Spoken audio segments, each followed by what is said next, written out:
નમસ્કાર મિત્રો, હું આપનો લોક સાહિત્યકાર તથા હાસ્ય કલાકાર નરેન્દ્રસિંહ વાઘેલા મારી યુટ્યુબ ચેનલ લોક સાહિત્ય ગુજરાતમાં આપ સૌનું હાર્દિક હાર્દિક સ્વાગત કરું છું. મિત્રો એક પાંજરામાં માદા પોપટ અને નર પોપટ ભેળા ભર્યા હતા અને એ નર પોપટ છે માદા પોપટને છેડતા હતા, એની છેડતી કરતા હતા. અને સામેના પિંજરામાં એક પોપટ નમાજ પડતો હતો અને બીજો પૂજા કરતો હતો. હવે પાંજરાના માલિકે વિચાર કર્યો કે આ પોપટ કેટલા આધ્યાત્મિક અને પ્રામાણિક છે, પૂજા અને નમાજ કરી રહ્યા છે, તો આ માદા સુરક્ષિત આ પાંજરામાં જ રહેશે કરીને માદાને એણે ઓલા બે પૂજાપાઠ અને નમાજ પઢવાવાળા પોપટના પાંજરામાં નાખી દીધી. અને ત્યાં નમાજ પડતો પોપટ આંખી ઉગાડી અને પેલા પૂજા કરતા પોપટને કહે, ખડા હો જા, अपनी इबादत प्रभु ने स्वीकार कर ली है, अपनी मन्नत पूरी हो गई है. एक 100 વર્ષના ભાભા દારૂ પીતા હતા. ન્યા પત્રકારે આવીને કીધું, બાબા આ ઉંમરે કેમ દારૂ પીવો છો? લીવર ખરાબ થઈ જશે, જેથી આદમી જલ્દી મરી જાય. બાબા કે શું કરું બેટા, પીધા વિના ઊંઘ જ નથી આવતી. પત્રકાર કે તમને કોઈ ટોકતું નથી? ન્યા બાબા એટલું બોલ્યા કે જે લોકોએ મને ટોકા ટાકી કરી હતી ને એ બધાય ઉપર વયા ગયા, એ બધાય ઉપર વયા ગયા. આજે ઘણા ટાઈમે તે મને ટોયકો છે, એટલે તું તારું ધ્યાન રાખજે. અને ન્યા તો પત્રકાર માઇકનો ઘા કરીને ચોથા ગેરમાં નાખીને નાઠો. એ અગાશીમાં આવી અને અમે એકબીજાની સામે જોયું. આ પપ્પુ કહે છે હો. અને એ પાપડ સુકવવા આવી હતી. પાપડ સુકવતી જાય ને પપ્પુની સામે જોતી જાય, પાપડ સુકવતી જાય અને પપ્પુની સામે જોતી જાય. અને ત્યાં તો પપ્પુ ઓગળવા માંડ્યો. થોડી વાર પાપડ સૂકવીને ઊભી રહી અને પપ્પુના હૃદયના ધબકારા વધી ગયા. શરમનો માર્યો બોલી ન હોય કે ઉમળકા ઘણા હતા.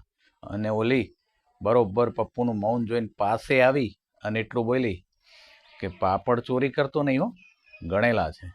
ત્યાં તો પપ્પુ રોવા જેવો ગળગળો થઈ ગયો. બોલો. ગલીમાં એક પંડિત કોઈત્રીના બે કાન પકડીને ઊભા હતા. ગલીમાં એક પંડિત કોઈત્રીના બે કાન પકડીને ઊભા હતા અને એક શેઠ નીકળ્યા. એટલે શેઠે કીધું, પંડિતજી શું છે આ બધું? તો પંડિતજીએ કીધું કે જુઓ, આ કોઈત્રીના કાન પકડવાથી આપણે જે માંગીએ એ પૂરું થાય છે, એ માગણી આપણી પૂરી થાય છે. એટલે પંડિતજી કહે કે મને એક મોકો ન આપો? તો પંડિતજીને શેઠે કીધું કે પછી મને એકવાર નહીં પકડવા દો? તો કે લ્યો પકડો. એટલે શેઠે કાન પકડ્યા કોઈત્રીના. અને ત્યાં તો પંડિતજીએ ધોતીનો છેડો ઝાલ્યો અને ચોથા ગેરમાં નાખી. પંડિતજી બરણાતી મારવા જતા હતા અને ત્યાં શેઠે પૂછ્યું, પંડિતજી કેમ દોડો છો? એટલે કે એ કુઈતરી છે ને હડકાઈ છે અને મને આગળવાળો આમ જ કહી અને કાન પકડાવીને વાયો ગયો હતો કરીને પંડિતજી નાહી ગયા. એ બટકા ભરશે જો કાન છોડશો તો. શેઠજી હલવાણા. પત્ની ગુસ્સામાં પગ પછાડતી આવી અને કવર એના પતિની સામે નાખીને સોફામાં બેસી ગઈ. એટલે પતિએ કીધું, શું થયું? તો પત્ની કે જો આ ફોટોગ્રાફર કેટલો ડોબો છે. કેમ?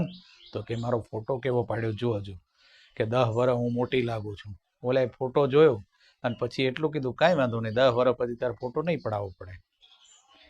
જયપુરથી દિલ્હી જતા વિમાનમાં એક મહિલા એના બાળકને ટોયલેટમાં બેહાડીને કે તું 5-7 મિનિટમાં પૂરું કરે, ત્યાં સુધી હું આવું છું. કઈ નિવાઈ ગઈ અને 4 જ મિનિટમાં બાળક છે એ બહાર નીકળ્યું અને મમ્મીની વિરુદ્ધ દિશામાં હેલ્યું ગયું. હવે 5 મિનિટ થઈ એટલે મમ્મી પાછી આવી. ત્યાં મહેણાના ભગાભાઈ ટોયલેટનો દરવાજો બંધ કરીને અંદર બેઠા હતા અને મમ્મી જે પાછી આવી અને ટકોરા માર્યા બારણે. પછી કે પૂરું થઈ ગયું હોય તો ધોવડાવી દઉં ને પેન્ટ પહેરાવી દઉં. અને ત્યાં અંદરથી ભગાભાઈનો અવાજ આવ્યો કે ઓ તારી, આને કહેવાય સર્વિસ. એક ભાભા બેંકમાં લોન લેવા ગયા અને બેંક મેનેજરે ચેક દેવા માટે જેવો હાથ લંબાવ્યો ને આ ભાભા ભાવ વિભોર થઈ ગયા, ગળગળા થઈ ગયા. અને ભાભા એટલું બોલ્યા, સાહેબ આપનું ઋણ હું જીવનભર નહીં ચૂકવી શકું. અને આ સાંભળીને મેનેજરે ચેક પાછો લઈ લીધો અને ટેબલ પર મૂકી દીધો. બોધ એટલો જ છે કે ઘણીવાર બહુ ભોળા થઈ અને શુદ્ધ ગુજરાતી ક્યારેય ન બોલવું. એક ભિખારી એક માણસને કહે છે કંઈક ખાવા દો ને. તો માણસ કે હાલો તમને બિયર પીવડાવું. તો કે હું બિયર નથી પીતો. તો કે હાલો દારૂના 2 પેક મરાવું. તો કે હું દારૂ નથી પીતો.